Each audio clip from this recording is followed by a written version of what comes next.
వరదల్లో మునిగిపోయిన గ్రామం కాపాడాలని ఆర్తనాదాలు.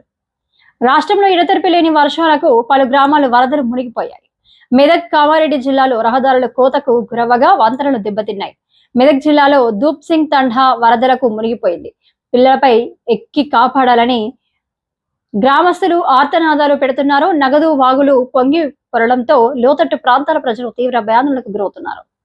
దూప్ సింగ్ తండా మొత్తం మునిగిపోయింది. ఇక్కడ మాకు రాకపోకలు ఏం కానీ మాకు చాలా పబ్లిక్ మొత్తం స్లాబ్ ఎక్కిర్రు. ఆడ తాండా మొత్తం తిరుగులే, మొత్తం తాండా మొత్తం మునిగిపోయింది. మాకు ఏంటంటే ఇప్పుడు పై అధికారులు మొత్తం మాకు ఏటు పోవాలన్నా మాకు దారి లేదు. ఇప్పుడు తాండా మొత్తం తిరుగులు మొత్తం వాటరే ఉంది. ఏటు చూసినా కానీ వాటరే మొత్తం